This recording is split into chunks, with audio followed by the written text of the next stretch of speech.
अपना ध्यान सम्मुख विराजमान श्री श्री 108 श्री परमहंस महान विभूतियों की ओर लगाते हुए और अपनी मुख रसना को पवित्र करने हेतु एक बार ऊंची और मीठे स्वर में बोलिए जयकारा बोल मेरे श्री गुरु महाराज की जय। बोलो साचे दरबार की जय।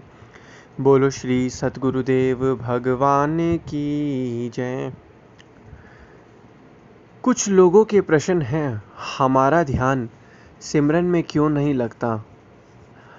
हम जब भी नाम ध्यान में बैठते हैं तो हमारा मन भजन अभ्यास में नहीं लगता। क्या आप सबने कभी सोचा है कि सिमरन का नशा कैसा होता है? कहते हैं कि संसार में इंसान जो है अपना जीवन को जो जी रहा है और जीवन जीते हुए भूल चुका है कि एक ना एक दिन उसे संसार से जाना पड़ेगा और संसार से जाएगा तो अपने खाली हाथ लेकर ही जाएगा। जिस तरीके से अगर आपको कभी कहीं जाना होता है घूमने तो आप उसकी पहले से ही तैयारी करके रखते हो, पैकिंग करते हो, सामान खरीदते हो, क्योंकि आपको पता है कि आपको सफ़र पर जाना है और आपको इस सफ़र पर कोई परेशानी ना हो। इसी प्रकार ये संसार में मनुष्य जो आया है एक कुछ समय के लिए आया है और इसको कुछ समय के बाद यहाँ से चले जाना है। क्या कभी इसने सोचा कि जाते समय क्या मैं साथ लेकर जाऊँगा? जिस चीज़ के लिए ये इसको जन्म मिला, क्या इसने सोचा कि मैं जाते समय क्या अपने साथ चीज़ें लेके जाऊँगा? नहीं, बिल्कुल भी नहीं। हमारा ध्यान नाम सुमरन भजन अभ्यास में क्यों इसलिए नहीं लगता क्योंकि हम दिन भर दिन सांसारिक चीज़ों, सांसारिक कार्यकलाप, सांसारिक विचारों के बारे में मन ही मन, हमारा जो मन है वो सोचता रहता है और मन जो है भक्ति में नहीं लगता। अब कहते हैं कि जब हम नाम सुमरन में बैठे तो सिमरन का नशा ऐसा होता है कि जब हम लगातार भजन अभ्यास सुमरन करना स्टार्ट करेंगे तो सिमरन का ऐसा नशा है कि लगातार जब हम भजन अभ्यास करेंगे तब हमारा मन अपने आप ही भजन अभ्यास करेगा। मन को क्या पसंद है?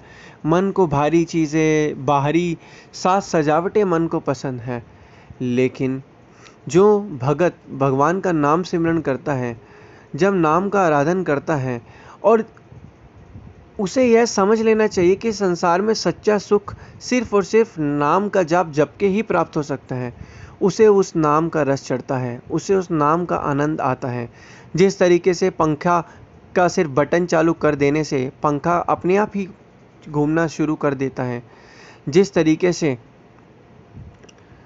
हम कोई भी कार्य करते हैं, जिस तरीके से हम किसी भी, जैसे हमने कभी कहीं शादी में जाना है, हम उस शादी के ख्यालों के बारे में सोचने लग जाते हैं। हम सोचते हैं हमें पैकिंग करनी है, हमें वहाँ पे ये कपड़े करने हैं। मन को ये चीज़ें, हम जब ये सोचते हैं तो हम ये प्रसन्न होते हैं इन चीज़ों को सोच के, और जब लगातार इन ख्यालों को सोचते हैं मन भी प्रसन्न होता है।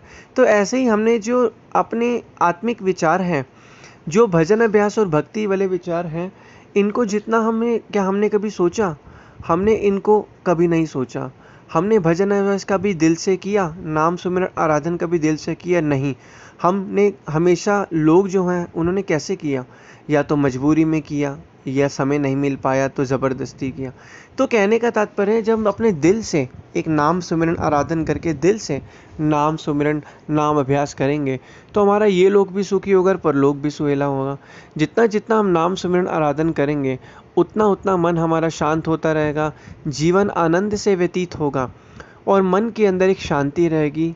लगातार नाम सुमिरन करने से हमारे मन के अंदर एक ऐसा नशा पैदा होगा कि जब हम नाम सुमिरन नहीं भी करेंगे तब भी हमारा मन हमें कहेगा कि नाम सुमिरन आराधन करो।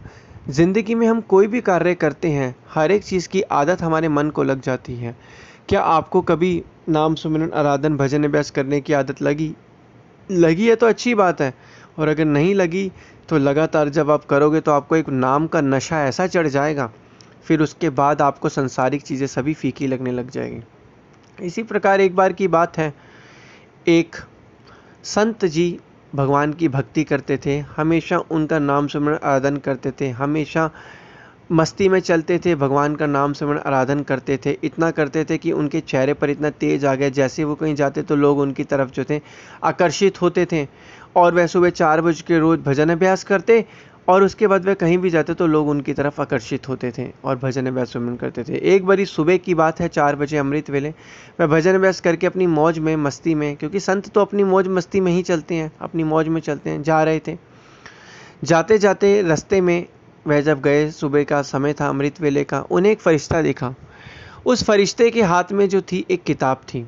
संत जी भगवान का नाम सुमरन आराधन करते हुए, नाम जपते उन फरिश्ते के पास गए और पूछा, आप यहाँ कैसे, और आपके हाथ में जो है ये किताब कैसी है? तो फरिश्ते ने कहा, ये इस किताब में उन लोगों के नाम की सूची है जो लोग भगवान को दिल से याद करते हैं। संत जी ने कहा, अच्छा तो इसमें फिर मेरा भी नाम होगा?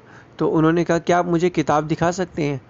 संत जी ने किताब खोली और देखा, उनमें बाकी लोगों का नाम था जो नाम सुमरन आराधन करते हैं, भगवान का नाम जपते हैं, लेकिन उन्होंने देखा उनका तो नाम कहीं भी नहीं था।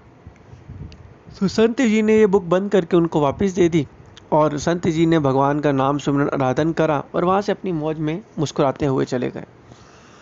फिर उसके बाद क्या हुआ, दूसरे दिन फिर संत जी अमृत वेले भजन अभ्यास करने के बाद बाहर आए गए, तो वह फरिश्ता फिर उन्हें दिखा। तो फरिश्ते के पास वह गए, तो फरिश्ता के पास संत जी गए, उन्होंने कहा, आज यहाँ फिर से यहाँ पे कैसे? तो फरिश्ते के हाथ में किताब थी। तो संत जी ने कहा, ठीक है। फिर संत जी वहाँ से चले गए। जैसे संत जी जाने लगे तो फरिश्ते ने कहा, आज नहीं देखोगे इस किताब में क्या तुम्हारा नाम लिखा है, नहीं लिखा? तो उन्होंने कहा कि जब उन्होंने किताब में देखा कि उनका नाम लिखा है या नहीं लिखा, यह चीज़ उन्होंने देखी, तो उन्होंने देखा कि जैसे ही देखा तो आज किताब में देखा कि सबसे ऊपर उन्हीं का ही नाम था। उन्होंने जैसे ही देखा सबसे ऊपर उन्हीं का ही नाम था। तो संत जी ने मुस्कुराते हुए कहा, कल तो मेरा इस किताब में नाम नहीं था और आज मेरा इस किताब में नाम कैसे आ गया? तो फरिश्ते ने कहा, कल जो मैं किताब अपने हाथ में रखी हुई थी, वह जो किताब थी उस किताब के अंदर जो था उनका नाम था जो भगवान को याद करते हैं, लेकिन आज जो मेरे हाथ में किताब है, इस किताब में उनका नाम है जिन्हें भगवान याद करते हैं। जैसी यह बात उन संत जी ने सुनी, उनकी आंखों से आंसू आ गए। उन्होंने भगवान का, प्रभु का धन्यवाद किया और रोते रोते कहा, हे प्रभु, मुझ पर आपने बहुत बड़ा उपकार किया है। कल मैंने जब किताब में नाम अपना नहीं देखा तो मैंने धैर्य रखा और आपका नाम सुमरन आराधन किया और मैंने कोई ऐतराज़ नहीं किया, और अगर मैं कुछ ऐतराज़ कर लेता तो वही चीज़ उन्होंने कही कि आपने मुझ पर बहुत बड़ा उपकार किया है।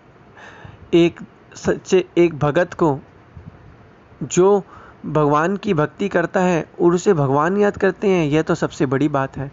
उनकी आंखों से आंसू बहते रहे और यह बात करते रहे, बड़ी देर तक वो रोते रहे। उन्होंने भगवान का धन्यवाद किया, धन्यवाद प्रभु मुझे याद करने के लिए, धन्यवाद प्रभु मुझे अपना बनाने के लिए। तो यह चीज़ें सभी उन्होंने कही। तो इसी प्रकार इस कहानी से इससे हमें क्या शिक्षा मिलती है कि जितना हम नाम सुमरन आराधन करेंगे, हमें इतना नाम सुमरन आराधन करना है कि हमारे सांस सांस में नाम सुमरन आराधन हो जाए, आराधन बस जाए। क्योंकि एक बारी जिस तरीके से हमने सीखा कि पंखा को चालू करने से पंखा खुद ही खुद घूमता रहता है, तो उसी प्रकार हम जितना नाम सुमरन आराधन करेंगे, उतना उतना हम भगवान की भक्ति करते चलेंगे, उतना उतना हमारे मन के अंदर ये चीज़ें, विचार जो है भगवान के प्रति बैठते जाएंगे और भगवान फिर हमारे दिल के अंदर बस जाएंगे। क्योंकि साथ न चाले बिन भजन विक्या सगरी साज। तो यही कहते हैं कि साथ जाने वाली जो चीज़ है वो नाम ही है, साथ जाने की संसार की और कोई चीज़ नहीं है। तो यही हमें भगवान की भक्ति करनी है। रोज़ एक नियम बनाना नाम सुमरन आराधन का। कोई काम करें, काम करते समय नाम सुमरन आराधन करें, एक एकांत समय निकाल के भजन अभ्यास करें। जितना जितना हम ये चीज़ करेंगे, उतना उतना हमारे मन के अंदर भक्ति प्रवेश होगी, नाम सुमरन आराधन करेंगे और मन के अंदर शांति आएगी, जीवन आनंद से व्यतीत होगा। बोलो जयकारा बोल मेरे श्री गुरु महाराज की जय। बोलो साचे दरबार की जय। बोलो श्री सद्गुरुदेव भगवान की जय।